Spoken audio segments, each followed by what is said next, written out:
দুর্গাপূজার নাম শোনেন নাই? তখন কিন্তু দেখবেন মিডিয়ার মধ্যে বিভিন্ন জায়গায় এবং আমাদের যারা হিন্দু বন্ধু ভাইয়েরা আছে তারাও বলে ধর্ম যার যার উৎসব। সবাই সবাই কর না কেন, ধর্ম যার যার উৎসব সবার। এটা বলছে কি বলে নাই? আপনি তাকে এখন উল্টা ফতোয়া দেন। ও কেন বলছে? মানে দুর্গাপূজা আসো, সবাই মিলে একটি দুর্গাপূজা আমোদ ফুর্তি করি, আনন্দ করি, আমার দেবতার নামে প্রসাদ যেটা আমরা দেই সেখান থেকে তোমরাও খাও আমরাও খাই, তোমরা আমার বাড়িতে আসো।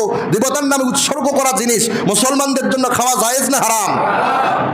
কোনো দেবতার নামে কোনো জিনিসকে উৎসর্গ করেছেন, এখন সে জিনিসটা খাওয়া আপনার জন্য জায়েজ হবে? হারাম হবে।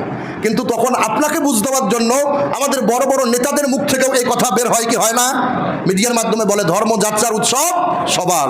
এখন আপনি তাকে বলেন ভাই তোমার ওই স্লোগান তো মেনে আমি তোমার দুর্গা পূজায় গিয়েছিলাম, তোমার ওই স্লোগান মেনে আমি তোমার সরস্বতী পূজায় তোমার বাড়িতে খাইছি, তোমার নির্দেশনা মেনে তোমার অন্য অন্য পূজার ধর্ম অবলম্বনে সে সকল কার্যক্রমে আমি শরিক থেকেছি, আমি অর্থ দিয়েছি, আমি সে সকল পূজা পার্বণে তোমার বন্ধু হিসেবে তোমার সাথে গিয়েছি। ভাই তোমারও দাওয়াত রইল, গরু কোরবানি দিব, তুমি তোমার স্ত্রী সহ বাড়িতে খাওয়া দাওয়া। বলতে পারবেন কি পারবেন না?